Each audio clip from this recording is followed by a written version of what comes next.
Il est entraîneur, matchmaker, cutman et bien plus encore. Il travaille régulièrement avec des boxeurs comme David Lemieux, Arthur Beterbiev, Christian Mbili, Oscar Rivas et même Marie-Ève Dicker, entre autres. Il y en a beaucoup d'autres. C'est aussi un fan de boxe féminine et de boxe tout court, on va le dire. Probablement aussi un des gars les plus occupés que je connaisse. C'est la vie. Je suis avec Samuel Descarrés-Drolet. Salut Sam. Bonjour, ça va bien? Oui, toi? Super, super. Super. Hey, je suis contente que tu aies accepté mon invitation de venir jaser de boxe féminine. Je sais que toi, tu n'entraînes pas nécessairement beaucoup de boxeuses. C'est surtout des garçons que tu entraînes, mais tu suis la boxe tout court. Tu es un grand fan de boxe. Avant même d'être un coach, tu étais un fan de boxe. Ton compte Instagram, c'est un compte qui nage, qui baigne dans la boxe. Tu poses toutes sortes de drills, toutes sortes de techniques d'entraînement, beaucoup de clips, autant de filles que de garçons. Tu suis pas mal tout le monde dans le milieu de la boxe aussi. Ça m'intéressait de jaser avec toi de boxe parce que nous autres, on s'est un peu connus aussi en jasant boxe. Des fois, les soirs de combat, là, quand j'ai des questions ou quand j'ai des commentaires, je t'écris, là, tu me réponds. Puis si j'ai besoin d'une opinion pragmatique, souvent, mettons 99% du temps, c'est toi que je pop. Puis 1% du temps, ben, c'est parce que tu n'es pas dispo. Là. Donc, je voulais vraiment qu'on jase de boxe.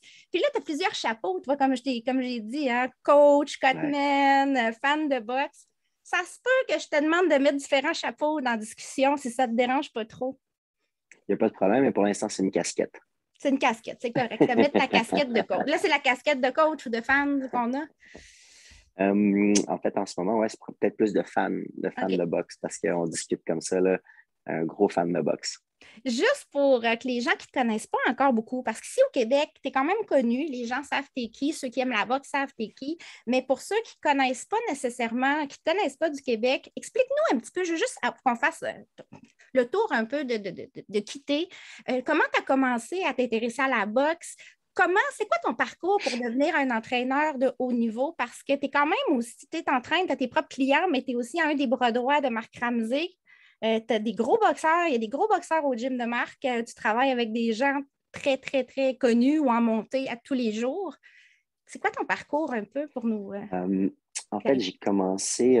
j'ai commencé quand j'avais à peu près peut-être 14 ans à aller dans les gyms de boxe, principalement à cause de mon cousin. Mon cousin qui est Antonin Descaries, ancien boxeur professionnel. Il a eu une belle carrière chez les amateurs. Il a été sur l'équipe nationale pendant plusieurs années. Euh, et puis après ça, il est passé chez les professionnels. C'est rendu en combat de championnat du monde à 2 occasions. C'est 2 seules défaites d'ailleurs sur sa fiche. Mais donc, il m'a traîné un peu dans les gyms. J'ai adoré la boxe. Euh, mais j'ai aussi adoré le côté où il fallait utiliser ses méninges pour trouver des solutions. Et j'ai commencé à, à vraiment tout essayer de rechercher tout ce que je pouvais pour pouvoir l'aider à progresser dans sa carrière. Euh, Puis à ce moment-là, il s'entraînait déjà avec Marc Ramsey, avec Jean-Pascal aussi. Donc, j'ai eu l'occasion de commencer à travailler avec déjà des boxeurs de haut niveau dès mon jeune âge. Et puis, bon, de fil en aiguille, il y a des gars qui se sont ajoutés à l'écurie. Moi, j'ai continué à tenter d'améliorer mes connaissances dans le domaine de la boxe en suivant différentes formations, en allant à l'université aussi, où j'ai étudié en enseignement d'éducation physique. Et puis, ben, tout ce que je pouvais mettre en lien avec la boxe, je le faisais. Tous les cours optionnels que je pouvais prendre pour pouvoir pousser un petit peu plus le milieu de la boxe, euh, améliorer différentes sphères que je trouvais, où je trouvais qu'il y avait place à amélioration, j'ai essayé d'étudier là-dedans. Donc, de fil en aiguille, ben, c'est comme je disais, il y a des gars qui se sont ajoutés à ça. On a eu des partenaires d'entraînement aussi qui sont venus, des contacts qui se sont créés. Et puis, bon, quand tu commences à nager dans le monde de la boxe, c'est quand même un petit monde, un petit milieu. Les gens se connaissent pas mal tous. Alors, rapidement, ben, j'ai été appelé à travailler avec d'autres boxeurs. Et puis, ben, aujourd'hui, ben, je travaille avec quand même pas mal de boxeurs. Euh, J'en ai pas beaucoup qui sont où je suis seul à les entraîner. C'est pas mal tout le temps du travail d'équipe et puis c'est quelque chose qui me plaît bien. Alors, parce que, bon, Ouais. c'est facile d'avoir une tête puis d'avoir une idée, mais c'est peut-être pas toujours la meilleure idée. Alors, plus on a de chance d'avoir une bonne vision. Mais d'un autre côté, il faut faire attention pour ne pas se perdre non plus quand il y a trop de monde impliqué. Mais c'est sûr que la boxe, c'est du travail d'équipe. Tu dis, j'ai pas beaucoup de boxeurs à moi, encore 100% à moi, mais tu es encore jeune, tu es vraiment jeune quand même. Là. On voit beaucoup des coachs assez âgés dans les coins des fois, puis toi, tu es jeune. C'est ça, la carrière continue, progresse. Si on parle de boxe féminine, puis là, c'est sûr que c'est ton Ouais. chapeau de fan parce que tu n'entraînes pas nécessairement beaucoup de filles. En fait, tu n'en entraînes pas régulièrement. Tu es dans l'équipe quand même de Marie-Ève Dicker pour sa préparation depuis quand même longtemps, si je ne me trompe pas. Ça fait quand même Mhm. quelques années, hein, Sam, que tu travailles avec En fait, Marie-Ève. depuis son premier combat chez les professionnels, euh, j'avais commencé à travailler avec elle un petit peu dans des camps d'entraînement de l'équipe du Québec en boxe amateur. Donc, il y avait eu des stages de boxe qui avaient été donnés. Et puis, ouais, j'avais travaillé un petit peu avec Marie-Ève à ce moment-là. Et puis, je pense qu'elle a aimé les conseils que je lui donnais, que je lui ai donnés. Alors, elle m'a fait signe par la suite. Elle m'a demandé si ça m'intéressait de joindre son équipe. Donc, un petit peu avant qu'elle passe chez les professionnels, en fait. Je pense que c'était son dernier combat ou son avant-dernier. Il m'a demandé si je voulais, chez les amateurs, il m'a demandé si je voulais me joindre à son équipe. Alors là, ça me faisait plaisir d'aider Stéphane Arnois, qui est un bon ami. Ouais, ça fait déjà un petit bout de temps qu'on travaille ensemble. Mais ça t'a permis probablement aussi d'acquérir d'autres connaissances, entre autres en boxe féminine, parce que on apprend, mais quand on travaille tout le temps avec des garçons, avec des hommes, il reste qu'il y a des différences entre la boxe féminine et Tout masculine. à fait. Toi, Mhm. qu'est-ce que tu vois? Ce serait quoi, selon toi, les différences principales si on compare la boxe des filles puis la boxe des gars? Ben, en fait, je pourrais parler peut-être, il y a vraiment beaucoup de facteurs qui sont différents, juste dans l'approche des gens. Souvent, il y a des entraîneurs qui ne veulent pas entraîner les filles parce qu'ils disent, ah non, si je Absolument. dis telle affaire, là, ils ne vont pas bien le prendre. Puis, ah, les Les hormones et tout, là, non, hormones. ça ne passe pas. Mais pour moi, ça, c'est une déresponsabilisation. Puis c'est lancer ça de l'autre, comme la balle dans la cour adverse, alors que un bon entraîneur devrait prendre chaque athlète comme un projet individuel et ne devrait pas voir ça de manière globale. Tous les athlètes sont pareils. Donc, pour moi, ça, c'était un petit peu de la foutaise. Mais euh, écoute, j'ai travaillé avec beaucoup de filles chez les amateurs. Mhm. Je travaille avec quelques filles chez les professionnels. Et puis, je te dirais que souvent, au niveau de l'éthique de travail, elles sont bien meilleures que les garçons. Elles sont plus appliquées au niveau technique aussi. Peut-être qu'elles se disent, OK, j'ai pas la force ou le 3 minutes, parce que les garçons sont souvent en 3 minutes, puis les filles sont en 2 minutes, pour arrêter mon adversaire. Alors, ben, il va falloir que je sois encore plus technique. Donc, au point de vue technique, au point de vue de la discipline, euh, les femmes sont souvent supérieures aux hommes. Euh, et puis, mais sinon, comme je le mentionnais, chaque boxeur ou boxeuse est un projet individuel. Alors, oui, il y a des différences, mais il y a des différences entre chaque individu. Donc, je ne peux pas te dire les filles sont comme ça, puis les gars sont comme ça. La vraie différence majeure, c'est ben, les 2 minutes ou les 3 minutes, puis après ça, le style de combat qu'on va pouvoir livrer à travers ça. Tu me parlais du 2 minutes ou du 3 minutes, qui est une bonne différence en boxe féminine versus en boxe régulière. Je n'aime pas dire Ouais. boxe masculine, boxe féminine, parce que c'est de la boxe tout court, mais ça reste qu'il faut le dire pareil. Chez les amateurs, les filles se battent en 3 minutes. On l'a vu aux Olympiques, 3 rounds de 3 minutes, gardent le casque quand même. Chez les garçons, on a vu qu'aux Olympiques, il n'y avait pas de casque, mais on était aussi dans du 3 minutes, 3 rounds. Toi, qu'est-ce que tu penses de ça, le fait que du côté des filles chez les pros, on reste à 2 minutes? C'est quoi est-ce que il n'y a pas de bonne ou de mauvaise réponse? C'est pas une question piège parce qu'il y a des boxeuses puis des fans qui elles-mêmes disent ah ben moi le 2 minutes j'aime ça parce que ça amène une dynamique différente. Je préférais le Exact. 3 minutes parce qu'on est capable puis on s'entraîne dans du 3 minutes souvent. Ou Mhm. encore je préférais du 3 minutes mais seulement avec une augmentation de salaire parce que c'est pas normal de gagner 33, de se battre 33 de plus, mais pas avoir d'augmentation de salaire. Il y a beaucoup d'écoles de pensée. Moi, j'aimerais savoir, toi, ton opinion là-dessus, c'est quoi? En fait, le fait d'avoir un 2 minutes, si c'est, peu importe que ce soit gars ou fille, c'est sûr que tu viens d'augmenter ton intensité. Comme Oui, tu mentionnais, tu as 33 de plus de travail à faire sur du 3 minutes, mais ta pause reste la même. Alors, au niveau de la récupération, ce qui fait en sorte que tu peux donner un effort intense et soutenu pendant 2 minutes sans arrêt, alors que souvent sur un 3 minutes, tu vas devoir faire ce qu'on dit en bon franglais, là, te pacer. Il va falloir que tu choisisses ton tempo. Il va falloir que tu t'adaptes parce que tu ne peux pas maintenir un tempo à lancer sans arrêt pendant 3 minutes sur du 10 rondes ou sur du 12 rondes. Tu sais. c'est Ça, pas c'est la un même autre truc aussi. stratégie, c'est ça, c'est pas la même stratégie. Les combats de championnat du monde chez les femmes, souvent, sont de 10 rondes aussi, Oui, plutôt que de 12 rondes chez les garçons. Euh, écoute, pour moi, tout pourrait être pareil, puis ça serait bien. Mais je pense que tu peux prendre avantage et maximiser la qualité du spectacle sur un 2 minutes. Puis imagine, des fois, il y a des boxeurs qu'on qualifie de plates ou si tu prends un Floyd Mayweather, là, puis tu le mets sur du 2 minutes, là, je parle de Floyd Mayweather en fin de carrière, oui. après qu'il y a eu des blessures aux mains et puis qu'il ne soit plus aussi actif qu'en début de carrière. Mais si tu prends un Floyd Mayweather en fin de carrière, puis tu le mets sur du 2 minutes, il ne pourra pas se promener en faisant du Philly Shell puis en lançant 4 coups par ronde. Tu serais pas Euh, il, capable, arri- c'est ça. il arrive à faire ça parce qu'il est capable d'étaler ses attaques sur 3 minutes et puis il se pace comme ça. Mais les gens, souvent, ont dit qu'il était ennuyeux à cause de ça. Mais si tu le mets sur du 2 minutes, là, il n'y aura pas le choix d'ouvrir la machine parce que, il faut que tu sois Hum. spectaculaire pendant 2 minutes. Donc, pour moi, un 2 minutes, il y en a qui vont dire, ouais, mais tu sais, ça offre moins de possibilités de knock-out parce que souvent, les knock-outs sont dans la dernière minute du round. C'est vrai, C'est mais vrai, mais il y a quand même des knockouts de plus en plus en boxe féminine quand même. On en a vu dernièrement. On va exact, continuer d'en voir. Là, des cogneuses de puissance, il y en a quand même de plus en plus. Puis ils font très bien là, avec du 2 minutes.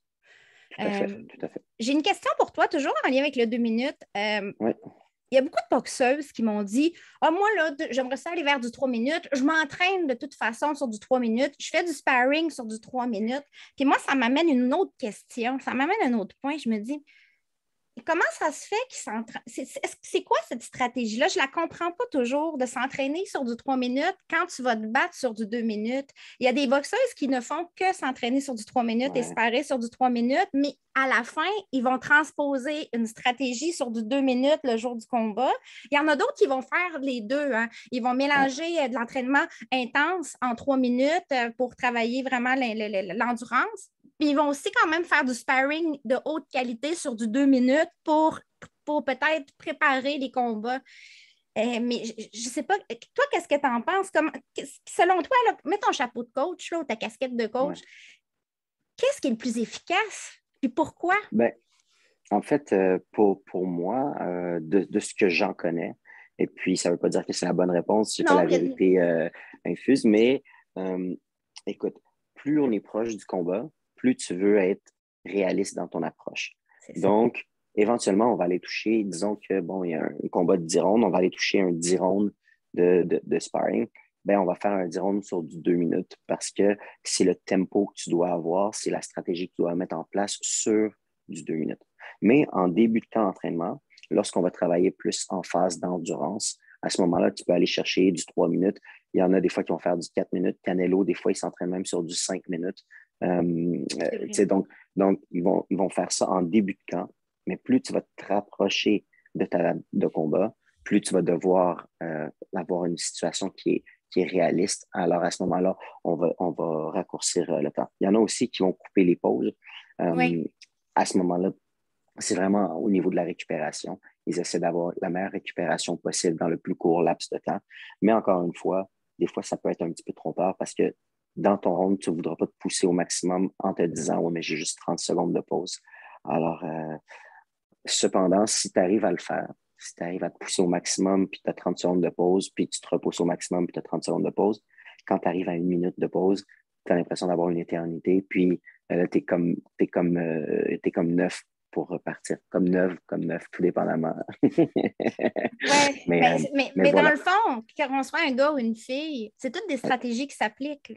Il y a des gars qui doivent sentir, tu me parlais de. C'est Canelo que tu disais qui fait du 5 minutes des fois. Dans le fond, il faut toujours avoir. Il n'y a pas de bonne ou mauvaise stratégie. Ça dépend vraiment du boxeur, de sa qualité physique, du combat qui s'en vient, du délai du camp d'entraînement. Il y en a qui n'ont pas de délai, il y en a qui en ont des longs. J'imagine que la stratégie peut être adaptée en conséquence. Tout à fait. Il y a beaucoup de filles, là, c'est ça, qui sont contentes de dire moi, je m'entraîne sur du 3 minutes, j'espère sur du 3 minutes. C'est triste d'une certaine manière parce que ça montre comment ils ont soif peut-être d'aller chercher une certaine égalité dans la durée des rounds. C'est comme s'ils sont en train de dire moi, je le fais, je suis capable à l'entraînement, je serais capable dans le ring. Puis on le sait tous que c'est vrai. Là. S'ils le font aux amateurs. OK.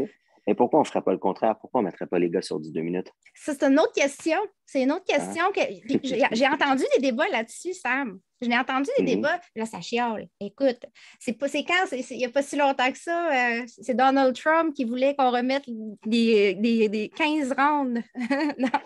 Mais tu sais, en fait, la vérité, là, c'est que, bon, il y en a qui vont dire, ils vont faire le débat sur la longueur des rondes par rapport aux knockouts qu'ils veulent aller chercher. C'est ça. C'est jamais la bonne réponse lorsque tu veux changer quelque chose dans le sport parce que souvent, les règles d'un sport, c'est comme un peu une loi.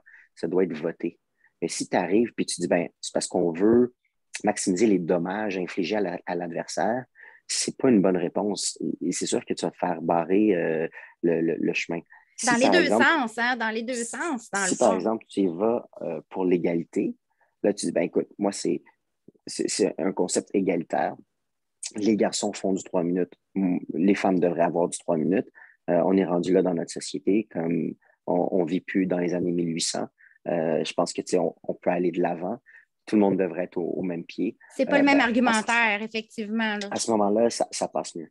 Mais si on veut un sport qui est plus sécuritaire, ben à ce moment-là, on devrait peut-être rester sur du 2 minutes. Parce que, comme on l'a mentionné un peu plus tôt, ben, les knockouts arrivent souvent un petit peu plus tard dans les rondes. Et puis, on avait justement enlevé les 15 rondes pour ramener ça à du 12 rondes parce qu'on jugeait que c'était plus sécuritaire, parce qu'on se rendait compte, selon les études, que les dommages arrivaient souvent plus tard. Donc, si tout le monde faisait des 10 rondes de 2 minutes, où est-ce qu'on en serait aujourd'hui? Peut-être qu'il y aurait moins de mauvaises surprises. Mais encore une fois, c'est des hypothèses parce que ça n'a pas été fait. Je peux pas mettre ma main au feu là-dessus. Là, je veux que tu mettes ton chapeau de matchmaker. 2 secondes. OK? On le sait que chez les filles, il y a moins de boxeuses disponibles dans certaines catégories. C'est pas toujours facile de faire un matchmaking qui est efficace pour faire progresser. Mais là, tu sais quoi? Attends, là, tu me parles de matchmaking. Là, puis aujourd'hui, je pensais à ça, puis je regardais justement les divisions un peu chez les filles, puis qui est où, puis comment ça se passe. Puis moi, il y a la division là, des poids super plumes là, qui me fascine un petit peu. Puis il y a tellement de talent dans cette division-là. Puis je regardais ça, puis j'étais comme, tu sais, chez les gars, il y a eu le super 8, mais chez les filles, là, on devrait avoir un super 8 avec. Sais-tu quoi? Ils vont le faire. Ils vont le faire. Ils vont le faire. Le World Super Series, le trophée Mohamed Ali, ils vont le faire chez les super plumes. Mais on attend. La liste des participants n'est pas sortie, mais ça a été annoncé officiellement il y a peut-être quelques semaines que ça allait être fait. Là. J'aimerais bien voir, tu sais, mettons, Delphine Person là-dedans, Terry Harper, Michaela Mayer, Maeva Amadouche, Natasha Jonas. Tu peux aller chercher Yumi Choi, tu peux aller chercher... Ouais. Il y a plein d'autres cogneuses aussi, des Tiara Brown sont capables aussi. Là. Ouais. Baumgartner aussi, Alicia. Oui. Et le Megaled. Oui, exact, tout à fait. Peut-être même aussi Eva Brodnicka. Mais moi, c'est celle que je voulais voir surtout là-dedans. C'est Serrano, Amanda Serrano. Oui. Tu rajoutes ça dans le mix. Elle joue à travers cette catégorie de poids. D'après moi, elle serait capable de se rendre là. Donc, chez les filles, ça semble plus facile quand même. Hein? Quand vous faites le matchmaking, admettons, pour une fille, chez les gars, souvent, on va regarder sa propre catégorie, puis on va essayer de trouver quelqu'un de la catégorie déjà. Il y a beaucoup plus de choix, mais c'est pas plus facile de faire le matchmaking pour autant. Mais chez les filles, il y a moins de filles, mais tu as beaucoup de filles qui sont déjà sur le poids, hein, de leur catégorie. Il y a beaucoup de filles qui sont fight ready. J'imagine que parce qu'il n'y a pas beaucoup de filles, c'est assez tentant de regarder la catégorie au-dessus, la catégorie en dessous, et de Exact. faire des propositions. C'est un peu comme ça, j'imagine, quand Tout à le fait. Tu matchmaking est vois, envisagé. avec Marie-Ève Dicard, c'est ce qui s'est passé, en fait. Nous, C'est vrai. on voulait la faire boxer à 147 livres. Et puis, il y avait Brakis qui était là. Et puis, elle détenait tous les titres. Puis, elle n'était pas du tout intéressée à se battre contre Marie-Ève. Alors, on a regardé dans la catégorie en bas. Marie-Ève, à ce moment-là, elle avait un peu des problèmes au niveau de sa glande thyroïde. Donc, descendre de poids, c'était pas quelque chose qui était évident. Donc, on a regardé s'il y avait possibilité de monter. Possibilité de monter, ça, il y a toujours possibilité de monter de Ah poids. oui, ah Euh, oui. mais Je te confirme. mais tu sais, comme Marie-Ève, dans la vie de tous les jours, est proche de 154 livres. Tu sais, ça fait que c'est facile pour elle de dire, ben écoute, ça va m'en faire moins à couper, puis on C'est va se ça. rendre là, on va pouvoir rajouter un petit peu de muscle, puis tu sais, let's go. Donc, on a pu, euh, on a pu aller là-bas, tu sais, puis ben, donc, c'est un petit peu ça qui se passe. Puis, comme tu le mentionnais, il n'y a pas énormément de participantes dans chacune des catégories. C'est sûr que plus tu vas dans les petits poids, plus il y a des participantes. Plus tu augmentes dans les catégories de poids, moins il y a de participantes. Mais il n'y a pas toujours un gros bassin de boxeuses de top qualité. Alors, ça fait en sorte que, ben, à un moment donné, tu vas jouer un petit peu là-dedans, Mais les puis tu vas filles aussi pouvoir. protègent moins leurs fiches que les garçons. Ils ont moins des fiches protégées. Le zéro absolu, au côté des défaites, est beaucoup moins important parce que comme il y a moins de filles, tu as quand même des fois une chance de remonter dans le top 10 un an ou deux Ouais, après. mais il y a aussi, c'est un peu à l'avantage des filles par rapport à ça. Elles peuvent se battre un peu avec n'importe qui. Comme tu dis, ils n'ont pas la peur de perdre le zéro. C'est ça. Chez les gars, ils ont la peur de perdre le zéro à cause des réseaux de télévision, Oui. à cause des grosses bourses qui peuvent s'en suivre. Alors que chez les filles, Les les bourses bourses sont restent petites. sensiblement tout le Ouais. temps les mêmes. C'est très rare que tu vas avoir une fille qui va faire un gros montant, puis il y en a Non. l'autre, elle va rien Il y faire. en Tu a sais. peut-être, il y a peut-être une dizaine de filles vraiment qui font des gros montants. Là, on parle des Amanda Serrano, Sanisa Estrada, Clarissa Shields, des filles comme ça, Cathy Taylor, mais il n'y en a pas une tonne, effectivement. Là. Les autres, souvent, pour des combats de championnat, ça ne sera pas payé nécessairement très cher. Là. Même Cyrano, là, ça fait pas longtemps là, qu'elle fait de l'argent, là, Non, dans c'est le depuis qu'elle sens était avec que Jake Paul.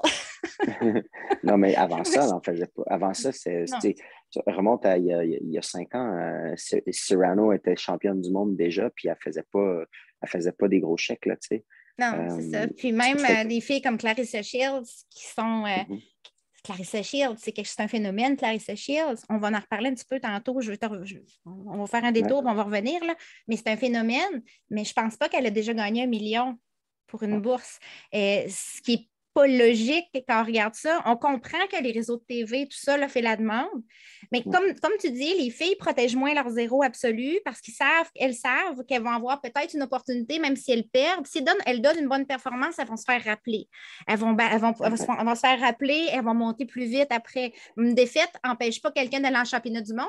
Juste revenir à hier, on a regardé Mary McGee et Chantel Cameron. Mary McGee, c'est Quel une combat! fille. C'est extraordinaire comme combat. Mary McGee, même si elle a perdu son combat, il y avait des rounds serrés, puis elle a tout un Ouais, menton, ouais, mais c'est une fille qui a perdu. C'est une fille qui a déjà perdu. Mary ouais, McGee, elle ouais, avait quelques défaites. C'est la même chose pour Callie Reese et exactement. Jessica Camara. C'est deux filles Mais qui ont des tu sais, défaites. tu vois, ça, c'est Brian Cohen, tu sais, il doit avoir une quarantaine de championnes du monde là, qu'il a faites là, tu sais, comme Oui. au fil des ans. Tu sais. Il sait comment placer les pions, il sait comment la game de la boxe féminine fonctionne. Et puis, bon, il est conscient que des fois, c'est des opportunités que tu dois saisir et que ça va te permettre de progresser. Tu vas perdre un combat pour aller en gagner un autre. Tu sais. Mm. Donc, c'est. Puis, je prends une fille, mettons, comme. En fait, ce qu'il faut se dire, c'est qu'à la base, là, la boxe, les gens, ils vont payer pour un show. Oui. OK? On peut regarder Ebony Bridges.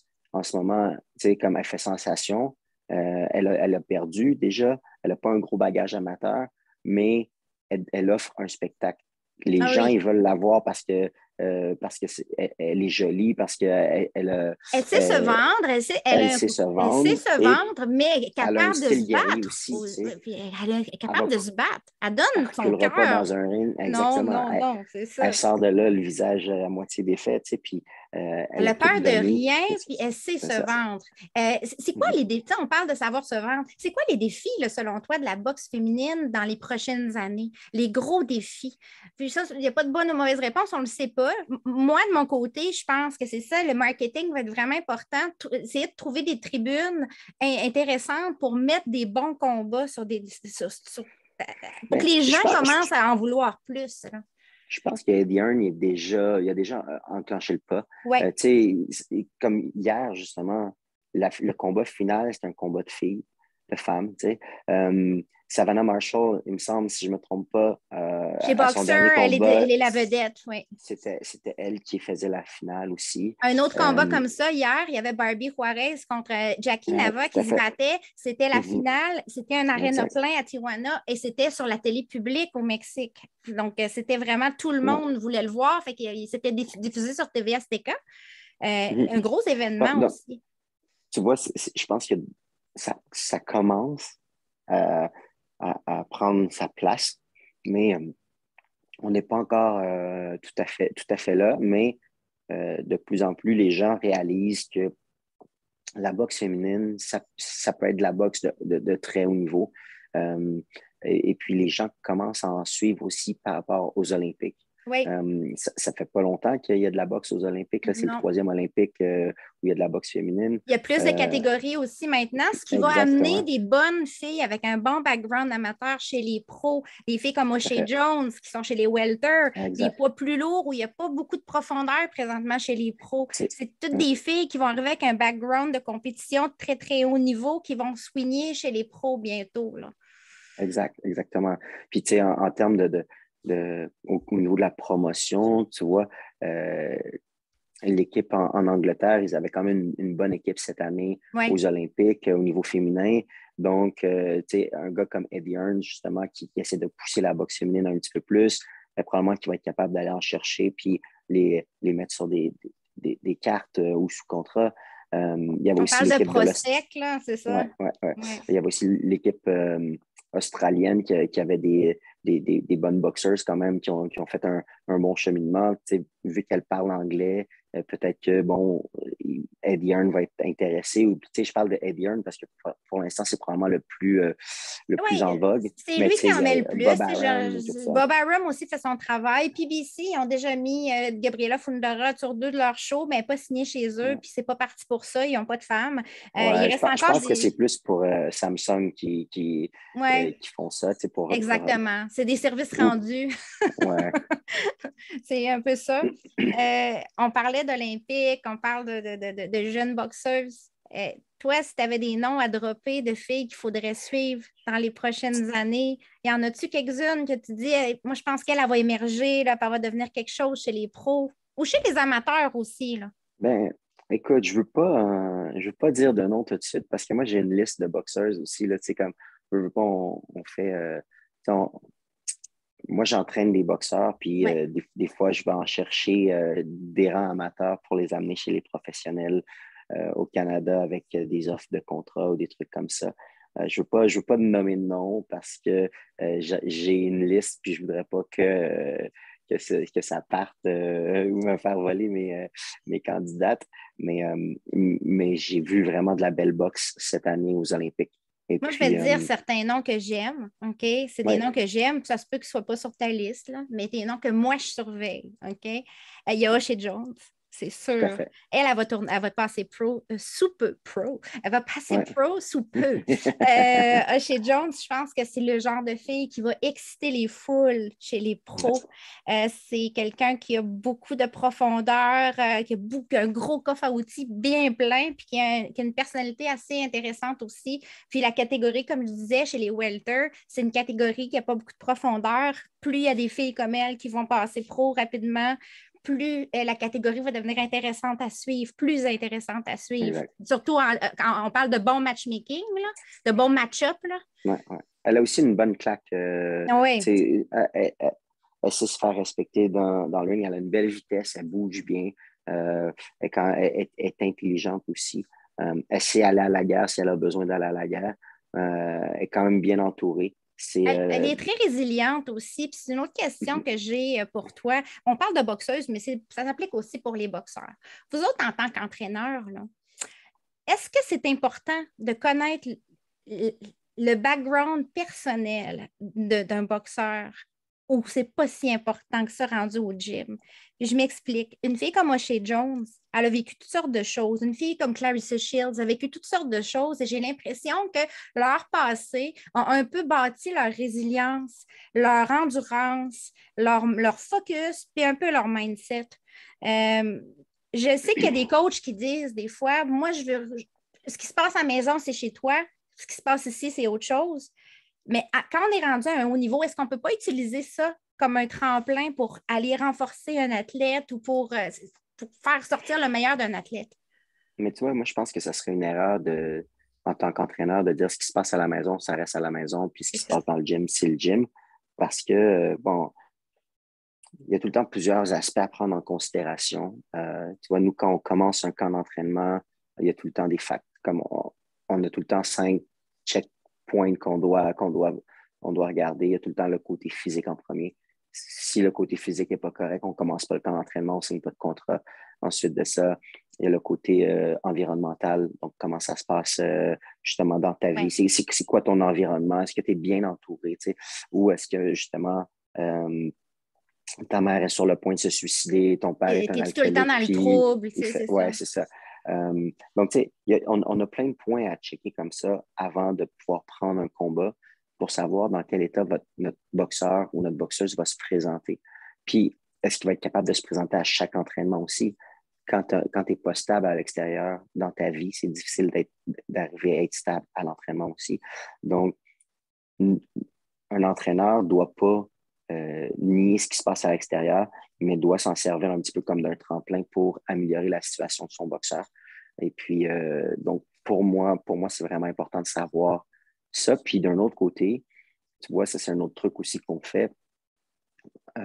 Quand on tombe dans les combats qui sont plus importants, ben, on va faire aussi une espèce de profil psychologique de notre adversaire. Donc, Mhm. apprendre à connaître ton adversaire, d'où ton adversaire vient et tout. Alors, tu vois, euh, nous, justement, avec Marie-Ève Dicker, quand on devait se battre contre Clarissa Shield, on a fait vraiment une recherche approfondie sur elle. Là, malheureusement pour nous, euh, euh, il y a eu beaucoup de délais dans ce combat-là, ce qui a fait Ouais. en sorte que la raison pour laquelle on voulait prendre Clarissa Shield au début était plus valable à la fin. Mais là, on était rendu trop loin dans le processus, puis Marie-Ève, elle s'était trop investie, puis elle voulait absolument ce combat-là. C'était une belle Euh, opportunité quand même de se battre pour Undisputed. C'est pas tout le monde qui va avoir une chance comme ça dans sa vie, là. Mais tu vois, c'était une belle opportunité au tout début, alors que ça devait être présenté sur Showtime. Ouais. La bourse devait être très intéressante. Ensuite de ça, Clarissa Shield était off de l'entraînement et dans ce temps-là, lorsqu'elle ne s'entraînait pas, elle montait très haut dans son poids. Clarissa Shield aussi est une boxeuse qui n'aimait pas être bousculée et travailler à l'intérieur. C'était une boxeuse qui cassait dans la deuxième moitié de combat. Donc, ça, c'était tous des points qui étaient intéressants pour nous parce que Marie-Ève, c'est pas celle qui va mettre ses adversaires KO, mais Non, c'est celle qui va arriver. C'est comme un peu un moteur diesel qui fonctionne bien tout le long. Et puis elle même est que toute égale, c'est ça. son tempo va même aller en augmentant plus les rondes vont avancer, alors que les autres vont avoir tendance à casser. Donc, mais là, avec la pandémie, il y a eu des reports de combat, des reports de combat. Clarissa Shields s'est mise à étudier pour devenir naturopathe. Elle s'est mise à faire attention à ce qu'elle mangeait. Elle a décidé de se mettre en forme pour du MMA, donc elle s'est mise à travailler sa lutte. Son endurance s'est améliorée. Elle s'est mise à faire beaucoup de jogging à l'extérieur. Elle est allée s'entraîner au Nouveau-Mexique en altitude. Donc, Ouais. toutes les petits edges qu'on avait qui faisaient en sorte qu'on allait pouvoir livrer un bon combat à Clarissa Shield sont allés sont passés de l'autre côté, puis ça a été plus difficile pour ces raisons-là. Ceci étant dit, je suis quand même très fier de ce que Marie-Ève accompli. Clarissa Shield a été très, très bonne. Elle est arrivée à neutraliser les forces de Marie-Ève, à la rendre hésitante de par ses qualités. Et puis, ça, c'est chapeau à elle. C'est vraiment toute une athlète. Mais tout ça pour te dire que tu dois savoir qui tu vas affronter et tu dois savoir avec qui tu vas aller l'affronter. Quand tu pars à la guerre, tu as besoin de connaître ton armée et puis tu as besoin de connaître l'armée contre laquelle tu vas aller te battre. Puis le sens du timing est important aussi. Exactement. OK, c'est bien intéressant. Chez Joan, je te disais, moi j'aime aussi Sandy Ryan, mais elle est déjà signée, fait qu'elle n'est pas sur ta liste. Peut-être qu'elle l'était, par exemple. Elle l'était sûrement. Hein? C'est quelqu'un que je trouve qui est fantastique à suivre. Mais ici, au Canada, il y a Emilia Dermott, que j'aime beaucoup, qui est une jeune boxeuse chez les amateurs, que je commence à suivre avec un peu plus d'intérêt, à part chez les seniors présentement. C'est un espoir olympique pour 2024, si olympique il y a en boxe, parce qu'on ne sait pas tout, c'est pas encore statué qu'il va y en avoir en boxe. Ça devrait être statué très bientôt. Ce genre dans le fond, toi, sans me dire de nom, tu ne veux pas me donner de nom, OK? Quand tu regardes des prospects, là, OK? Qu'est-ce qui t'intéresse en particulier? Comment tu choisis un prospect? Ben, il faut premièrement voir s'il y a une possibilité d'avoir une bonne transition entre la boxe amateur et la boxe professionnelle. Ouais. OK? Il y en a que leur style est tellement ancré en eux qu'ils ont beau dominer la boxe amateur, chez les professionnels, ça ne sera pas tout à fait la même game. Puis, ils ne seront jamais assez vendeurs pour devenir rentables. Okay? Ouais. Là, il faut bon, la boxe, c'est une passion, mais c'est aussi ce qui me permet de mettre du pain sur ma table. Ça reste un investissement à long terme. À la fin de la journée, moi, je vais investir beaucoup de temps il faut qu'il me rapporte à un moment donné parce que je ne peux pas juste mettre du temps. Quand je mets du temps, mais si je n'ai pas d'argent avec ça, je perds de l'argent. Tu comprends? Oui, c'est ça. C'est une business. Là, c'est ça. Ben, comme, je te donne un exemple chez les professionnels, chez les amateurs en ce moment. Il y a De La Cruz qui est vraiment dominant et qui a gagné les Olympiques. C'est vrai. Mais chez les professionnels, je ne le vois pas parce qu'il ne cogne pas avec assez d'autorité. Il est allé sur les fesses à quelques reprises. Là, il est allé au tapis à quelques reprises chez les amateurs. Je crois que la transition ne serait pas super bonne pour lui. Donc, même s'il est vraiment impressionnant, c'est un boxeur que j'admire beaucoup pour plusieurs raisons. Ce n'est pas le style de boxeur que je signerais chez les professionnels. Il y a des filles qui me disent des fois, elles me disent, moi, là, j'étais chez les amateurs, mais j'avais déjà un style pro. C'est Mathilde Baraillé qui m'a dit ça dernièrement. Elle me disait, j'ai déjà un style pro parce que avec Pacôme, c'est comme ça qu'il m'a montré. Et dans ce temps-là, souvent, la transition est plus facile. Donc, je comprends un peu ton point aussi. Ça dépend de tes faiblesses, ça dépend comment tu es entraîné, quel mindset que tu as, quel menton que tu as aussi. Parce qu'il y a des gens, chez les amateurs, c'est une chose, mais des combats de longue haleine, du 8 rounds, de 10 rounds, de 3 minutes ou de 2 minutes, c'est pas la même chose que 3 rounds de 3 minutes. Ça prend un bon menton, là. Ça te prend un bon menton quand même pour survivre des combats complets, là. C'est pas tout le monde qui les a. On le voit déjà aux amateurs. Des fois, tu tombes assez facilement, même si tu gagnes tes combats. Là, on se dit sur du 3 rounds, tu tombes souvent. Peut-être que tu vas tomber encore plus souvent sur du 10 rounds. Mais par exemple, l'affaire qu'il faut comprendre aussi, chez les amateurs, ils tombent sur du 3 rounds, mais ils tombent avec les meilleurs au monde. Alors que pour te rendre à ce niveau d'adversité-là chez les professionnels, souvent, ça va prendre 10-15 combats. Donc, tu vas pouvoir peaufiner ta défensive, tu vas pouvoir jouer avec ton timing, tu vas pouvoir jouer avec ta distance. Donc, tu vas pouvoir bien paraître pendant un bout de temps, devenir vendeur, puis après ça, ben là, tu vas le tout pour le tout. Et je dirais surtout chez les filles. Encore plus que chez les garçons. Parce que chez les filles, quand tu es chez les amateurs, il y a beaucoup de filles qui sont chez les amateurs, qui vont rester toute leur vie chez les amateurs. Il y a un très haut niveau de boxe chez les amateurs au côté féminin. On l'a vu aux Olympiques, des filles comme Bouzélan sur Ménélie qui sont arrivées, le welter, puis vraiment là, puissantes. On en a vu d'autres. On a vu des petites africaines qui se défendaient bien puis qu'on ne connaissait pas.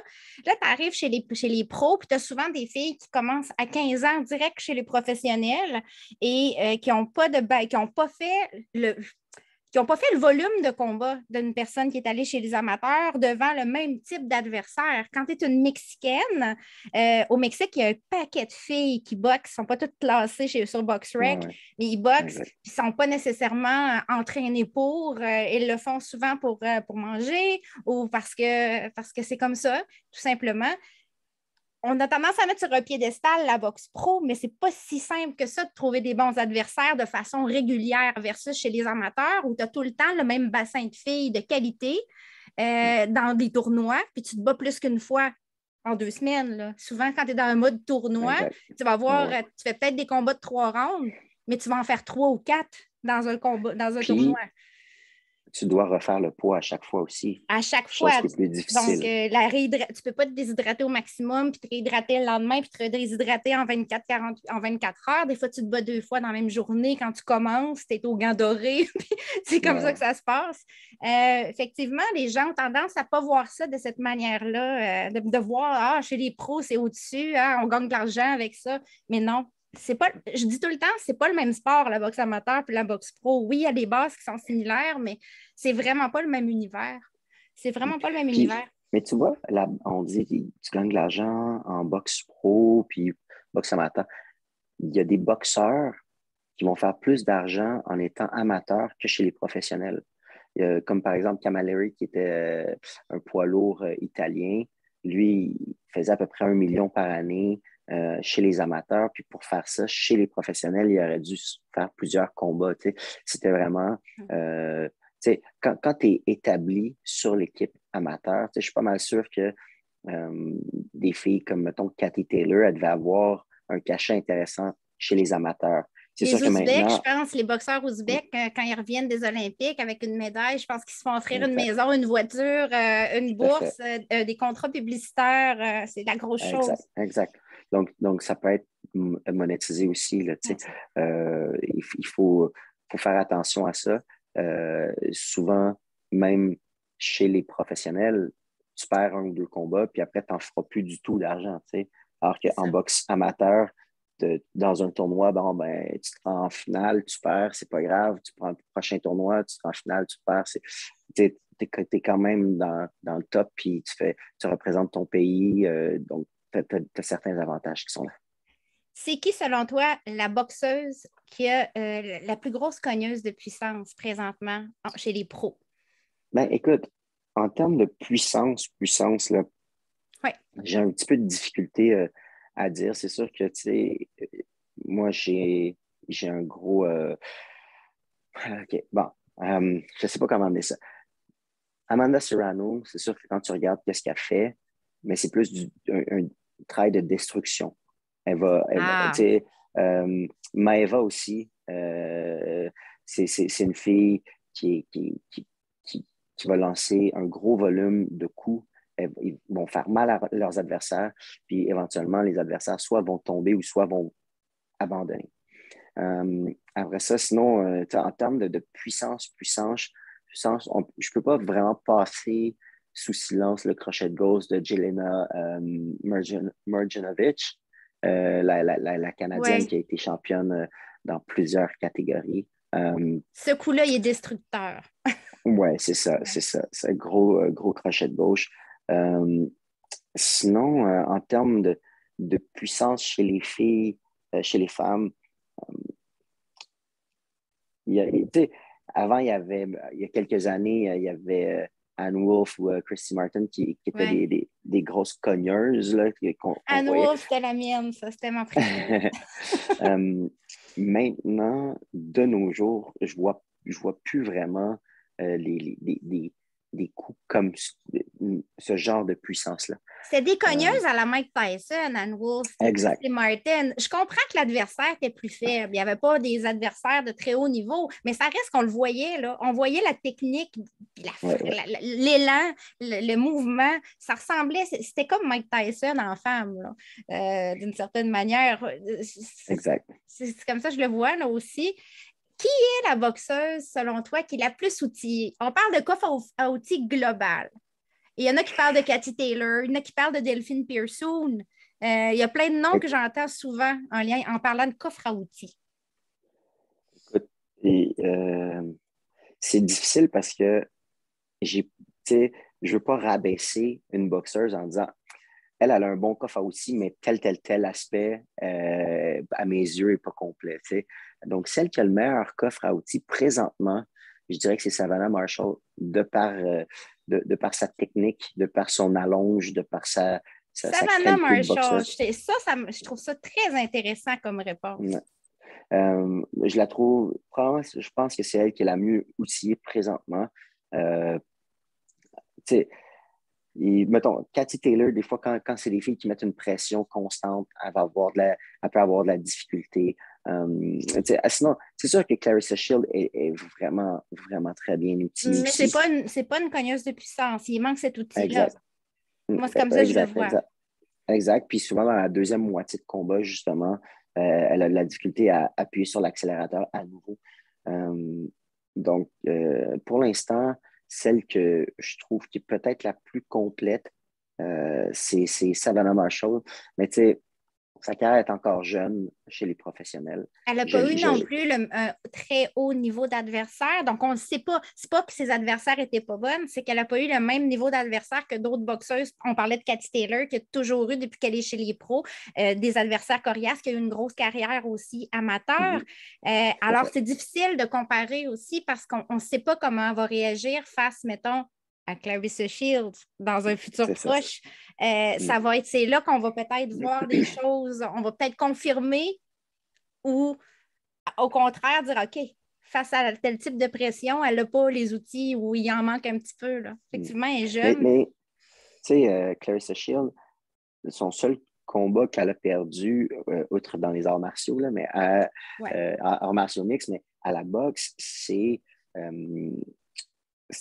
justement contre elle, contre Marshall. C'était contre Mais, Savannah, c'est ça. mais quand elle l'a perdu, par exemple, elle a expliqué un peu ce qui s'était passé pour cette défaite. Puis elle disait, tu sais, moi, je gagnais tout, ça allait bien. Puis il y a quelqu'un qui m'a dit, ah, cette fille-là, ça va bien aller, là. Tu sais, elle n'a rien d'exceptionnel.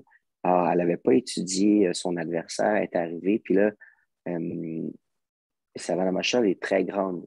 Et puis, Clarissa Shield n'avait jamais vraiment fait face à une adversaire d'une telle grandeur. Puis, cette soirée-là, Savannah Marshall avait utilisé tous les outils euh, pour gagner et puis était arrivé à le faire, mais ça avait vraiment déstabilisé Clarissa Shield, le fait d'arriver avec une adversaire qui était aussi grande.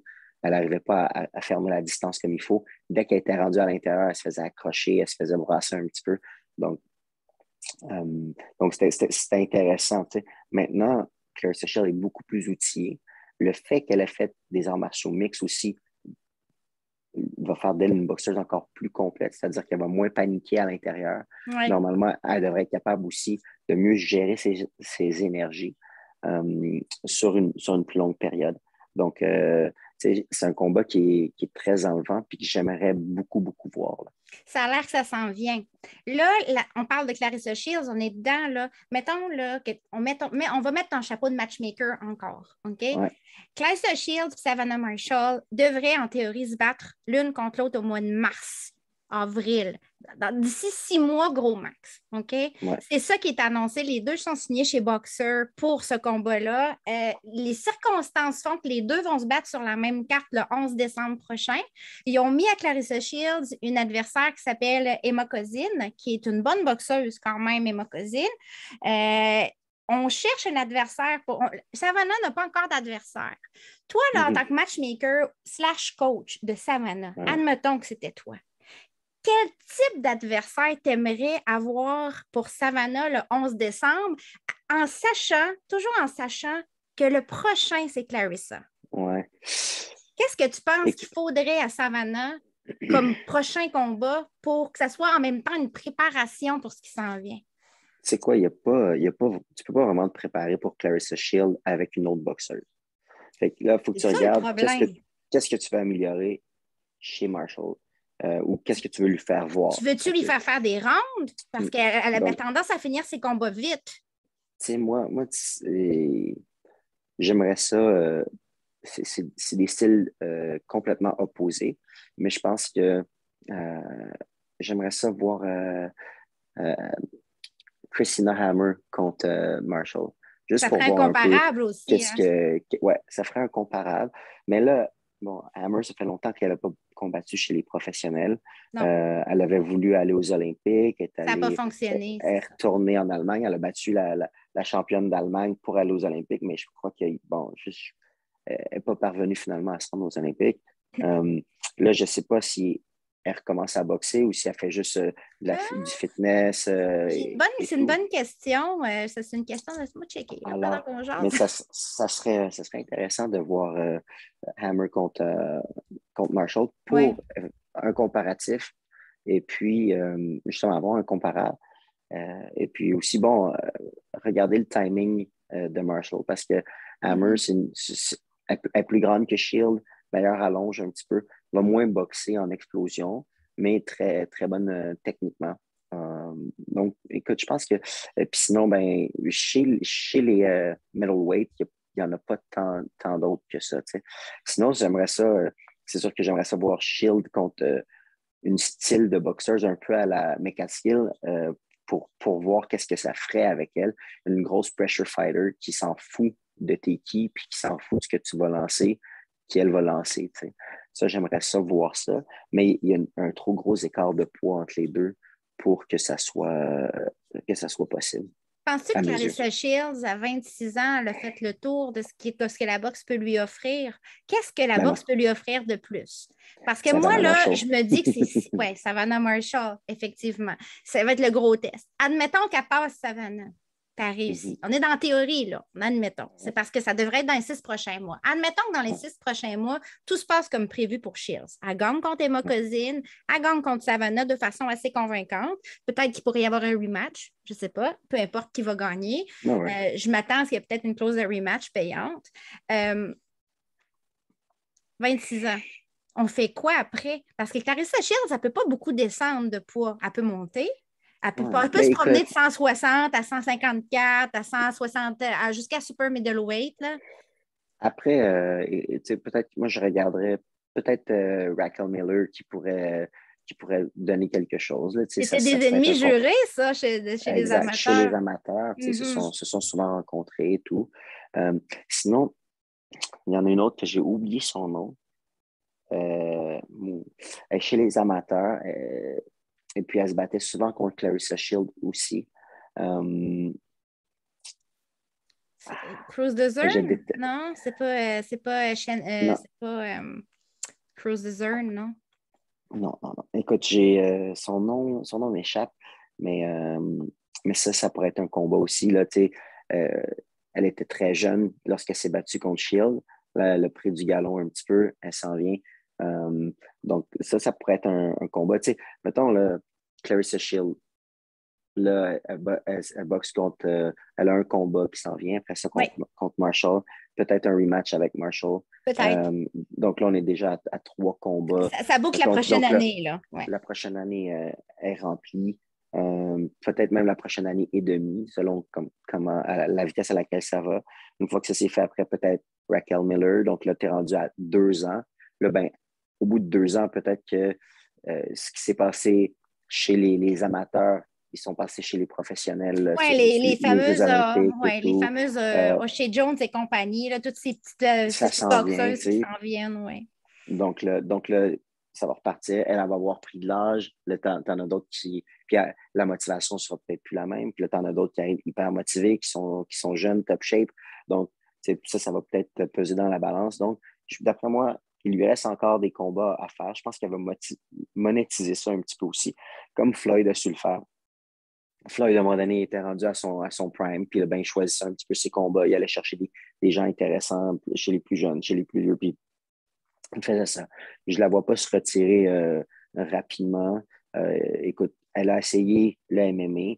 Elle a fait quelque chose d'intéressant. Je ne sais pas si elle va vouloir continuer là-dedans par la suite. T'sais. Mais je ne la vois pas se retirer aussi jeune que ça. Là. D'après moi, elle va avoir besoin de la boxe pour encore quelques années. Amadou Schumacher, qui gagne? Écoute, c'est un combat qui est vraiment intéressant. J'aime beaucoup ça parce que, tu sais, Amadouche n'est pas très grande pour une 130 livres. Non, Elle il y est a à 5 5 pieds, pouces, il y a 5 pieds 5 4 pouces de pouces. différence, je Exact. pense. Ouais. Puis, mais par exemple, c'est une boxeuse de volume et de puissance. Okay? Moi, j'ai dit que c'est elle qui allait gagner. J'ai dit que c'est elle, regarde, elle est juste là. C'est bon. D'un autre côté, par exemple, tu as Michaela Mayer qui, elle, justement, 5 pieds 9, plus grande, plus technicienne, qui va vraiment essayer là, de placer ses attaques. Garder la distance, se faire. Ouais. Ça va être une partie d'échec pour elle. Mais si tu regardes, par exemple, tu sais, Michaela Mayer, là, son dernier combat qu'elle a perdu chez les amateurs, si je ne me trompe pas, c'est contre Caroline Vert, une Canadienne. Ouais. Et puis, Caroline, c'est une boxeuse qui lance un bon volume de coups. Elle est quand même bonne avec la distance, mais elle lance un bon volume de coups. Et puis, je pense que ça peut donner de la misère à Mayer. Elle s'est beaucoup améliorée, par exemple, par rapport à ce style-là. D'ailleurs, des fois, elle a la tête statique aussi, c'est dangereux. Comme Farias, elle a gardé sa tête statique tout le long, son dernier combat pro. J'ai trouvé ça dangereux. Elle a quand même dominé Farias, mais Amadouche, avec son volume de coups et sa puissance, ça pourrait être dangereux. Il va falloir qu'elle fasse attention à ça. Mais ça va être Amadouche, par exemple, j'ai hâte de voir là, comment son corps se porte. Parce que si je me souviens bien, elle était un petit peu mal en point avant les Olympiques. Elle a eu un problème de main assez grave, puis elle s'en est remise juste avant les Jeux olympiques. Ça a peut-être une influence sur sa performance olympique aussi. Je ne sais pas c'est quoi son niveau de récupération. Mais tu vois, par exemple, pour Maïva, des combats de 3 rondes, c'est très désavantageux pour elle. Parce que c'est une fille qui lance un gros volume en puissance et est capable de maintenir ça sur une longue période. Ouais. Ce qui fait en sorte que éventuellement, ces filles vont finir par casser ou par recevoir le coup de poing. C'est le fameux effet destruction dont toi tu parlais. Exact. Sur 3 rondes, elle n'a pas assez de temps, mais sur 10 rondes, elle a tout son temps pour le faire. Ouais. Donc, tu vois, pour l'instant, à cette heure-ci, je donne un léger avantage à Mayer, mais bon. je souhaite que Amadouche gagne. Ben, moi, j'ai dit Amadouche. Mais je ne serais pas surpris que Amadouche batte Mayer. Comme je t'ai dit, mais pour l'instant, je donne un léger avantage à Mayer à la lueur de ses derniers accomplissements. C'est-à-dire que là, elle est championne, elle a comme l'espèce de momentum. Elle a affronté des grosses pointures. Aussi, Faria, c'est une grosse pointure. Brodnica, celle qu'elle a battue, c'est une grosse pointure. Donc tu sais, elle a un peu le momentum. Ouais. Mais je ne compterai jamais Maïva comme pour morte. Je pense que, tu sais, elle va lui donner tout un combat. Elle a de la fougue. Moi, j'aime beaucoup. Alors, je souhaite que Maïva gagne ce combat-là, mais ça risque d'être une bonne guerre. Dernière prédiction, Baumgartner ou Terry Harper? Je trouve ça vraiment intéressant parce que un bon match-up, hein? Ouais, Alicia Cogne est bonne. Terry est quand même assez longue comme boxeuse, mais j'ai déjà vu Alicia sous-performer lorsqu'elle a perdu. Je l'avais trouvé un peu flat dans son combat. Et puis, je pense, écoute, pour de vrai, là, je mettrais quasiment ce combat-là 50-50. Puis en plus, il y a l'impondérable de la main de Harper. Hein? Elle revient de 2 blessures à la main consécutives. Elle n'a pas eu de combat de remise en forme depuis son retour. C'est un risque. C'est un point d'interrogation pour moi, la forme physique de Terry Harper. Je sais qu'elle a du bon sparring, mais ça reste que c'est pas la même chose, du sparring puis un combat. Là, exact. Mais tu vois, moi, j'ai hâte aussi au combat de Dina contre Zulina. Ça va être bon, ça. Dina, J'adore son style. Dina, là, je l'aime. Zulina Munoz, son adversaire, elle n'est pas piquée des verres aussi, mais c'est une fille qui a une carrière bizarre, je trouve. Même si elle a beaucoup de victoires, si tu regardes son début de carrière, elle a commencé... C'est quelqu'un qui n'a pas eu une grosse carrière amateur. Elle a commencé à 16 ans pour le fun à s'entraîner.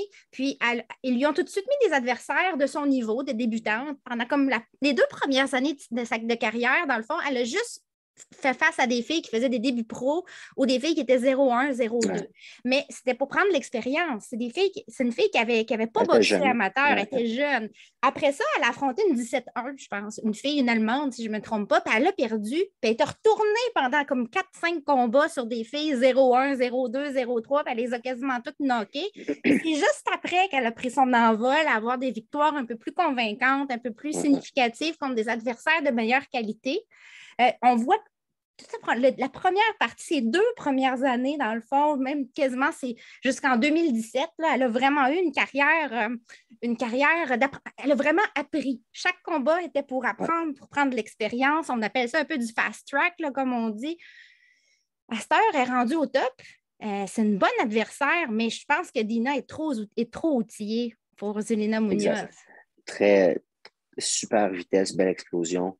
Elle a tendance, par exemple, à se faire contre-attaquer, à se faire couper ses attaques. Ouais. C'est-à-dire qu'elle est tellement rapide, puis elle gère quand même bien sa distance, que les filles disent, OK, mais quand elle va commencer à frapper, je vais fermer les yeux, puis je vais frapper. Puis c'est là qu'il la touche. Parce que lorsqu'elle frappe souvent, lorsqu'elle met ses coups ensemble, elle reste statique devant son adversaire.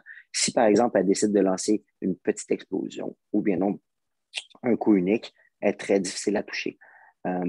Et puis, bon, Munoz, elle a quand même une bonne claque dans le sens où, tu sais, elle a déjà envoyé des filles sur les fesses par oui, par des elle est coups. capable de knocker en masse. Là. Elle a de la puissance quand même. Mais par exemple, elle a déjà visité le tapis aussi à Oui. quelques reprises. Elle s'est fait arrêter il y a 3 combats, si je ne me trompe pas. Puis Je l'ai sinon, vu aussi prendre le tapis contre Candy Sandoval, qui n'est pas exactement. renommée pour être une grosse pointure, que j'ai vue dans des combats très ordinaires. C'est rien contre elle, mais ce n'est pas une boxeuse de top niveau. Là. C'était comme. Elle s'est fait surprendre avec une droite contre Sandoval, puis après ça, Sandoval a été capable de relancer 2 autres droites, peut-être 3 même, pendant qu'elle était en train de tomber. Mais ça l'a choqué, par exemple. Donc, ouais, après ça, elle a fini choqué, à job. Elle est revenue, elle est bien revenue. Donc, moi, je pense que Dina va gagner, puis je ne serais pas surpris que ce soit un arrêt de l'arbitre. Ah oui? Ouais, je pense qu'elle va l'arrêter. Munoz n'est pas super rapide. Elle semble avoir vraiment une longue portée, par exemple. Quand tu la regardes, elle n'a pas de l'air très grande, mais on dirait que quand elle déplie son bras, il n'arrête jamais de se déplier. Puis on dirait qu'il mesure quasiment 2 mètres de long, son bras. Mais Dina est tellement outillée. Écoute, juste sa manière d'avancer, de traquer l'adversaire un peu, là, c'est comme un félin d'une certaine manière. Elle traque sa proie, puis ses mouvements, elle a des mouvements de tête, les mouvements de pied, le footwork est fantastique. Elle est bonne au corps, elle est bonne partout. Écoute, moi aussi, je pense, je vais y aller avec toi là-dessus. Peut-être en arrêt de l'arbitre. Pour Dina. En faveur de Dina. Sinon, le dernier combat dont tu m'avais parlé de Clavel contre Gomez. Oui, Clavel contre Gomez. Moi, je vois Kim Clavel qui va gagner par décision unanime. C'est ça que j'ai. J'ai décision unanime. Yesenia Gomez, ça ne sera pas une fille, selon moi, facile à se faire knocker. Il ne faut pas trop se fier. C'est une bonne adversaire pour Kim, mais je pense que Kim, elle va être préparée pour ça. Elle va être vraiment préparée. Elle va faire le nécessaire. Le combat qu'elle a fait le dernier au mois d'août était une très bonne préparation. Tu affrontes une pressure fighter all the way qui se lance tête première, qui donne des coups assez puissants, qui magane ta face. Kim, elle a réussi quand même à très, très bien faire. Ça a un peu mis la table, je pense, pour ce qui s'en vient avec Gomez. Il ne faut pas prendre Gomez pour acquis. Il y en a qui ont tendance à dire que ça fiche que ça serait la plus facile des filles à aller chercher. Je ne suis pas tout à fait d'accord. Je pense que Gomez, c'est une fille qui a aussi fait un apprentissage. C'est défaite. Elle a toujours fait face à l'adversité. Elle a commencé jeune aussi. Fait qu'il ne faut pas trop regarder ses premiers combats dans sa fiche. C'était des combats d'apprentissage. Ouais. C'est une fille qui est féroce, qui est outillée aussi, puis qui bouge vite. Fait que elle a une belle diversité de coups. Gomez est capable de lancer tous les coups. Un petit truc, par exemple, souvent beaucoup son poids sur la jambe avant, la tête un peu vers l'avant. Donc, tu sais, au niveau des uppercuts, si Kim arrive à boxer avec vitesse et soit qu'elle gère bien sa distance pour rentrer et ressortir, ou soit qu'elle se donne des angles pour ressortir, ça pourrait bien aller. Parce qu'il y a une bonne différence de grandeur ici. Hein? Kim est 5 pieds 1, à peu près, entre 5 pieds et 5 pieds 1. On va y faire plaisir. Là, je ne dirais pas qu'elle mesure 5 pieds. 5 pieds 1. 5 pieds 1, on va dire. Elle est juste un petit peu plus petite que moi. Mais l'autre est plus grande. Là. Elle est 5 pieds 6, si je ne me trompe pas. Il y a quand même une bonne différence. Kim, ça va avoir tendance à vouloir boxer à l'intérieur un peu plus. Souvent, tu veux faire baisser ton adversaire à ton niveau. C'est quand même... En fait, c'est quand... Kim va devoir rester petite pour ne pas offrir une grande cible. Mais écoute, moi, dans ce combat-là, de par le style des deux boxeurs qui sont très offensifs, les deux ont beaucoup d'énergie là, dans le réservoir. Ils peuvent faire là, tout le combat avec un bon tempo. Ça va être un bon combat. La seule prédiction que je peux faire, c'est qu'il va y avoir des coups de tête puis qu'il y en a une des deux qui va être fendue à la fin, ça c'est certain. De par leur position, de par leur style, c'est ça, de partout. Fait que, mais ça va donner un bon show. Je pense que c'est Pierre Bouchard qui est le cutman de Kim. Il va avoir de la job. Sinon, c'est Stéphane Larouche. Là, je ne sais pas lequel des deux qui est. Là, tu as mis ton chapeau de cutman et tu te dis, ça va être une grosse soirée au travail. Ça. Mais c'est encore une fois, c'est vraiment à cause du positionnement des têtes puis comment les deux boxent que je vois ça. Mais je souhaite vraiment une victoire de Kim. Ça serait sensationnel. Ça serait super. Du bien. Après ça va mettre un target dans le dos à des filles comme Tootsie Bop. Puis c'est parce que ces filles-là sont à peu près sont dans ces catégories-là aussi. Puis ils performent, mais pas tant que ça depuis un bout. Puis je pense que ça pourrait être intéressant dans le futur. On va commencer par essayer d'aller battre Yesenia Gomez pour pas jinxer Kim. Puis après ça, on verra. Hey, merci. C'était le fun. C'était le fun de jaser avec toi. Écoute, là, ça fait longtemps qu'on parle, puis là, les gens vont dire, oh mon Dieu, ça va être long. Trop long. Mais je suis sûre qu'ils vont adorer ça pareil. J'espère que tu vas revenir jaser avec moi quand on va avoir des bons combats analysés comme ça. Là, peut-être quand on va avoir Serrano Taylor. Ça va toujours me faire plaisir. Merci beaucoup, Sam. Bonne soirée. Puis je te souhaite une belle continuité dans tout ton horaire de fou qui s'en vient d'ici le mois de janvier. Là. Merci beaucoup, c'est gentil. Au revoir.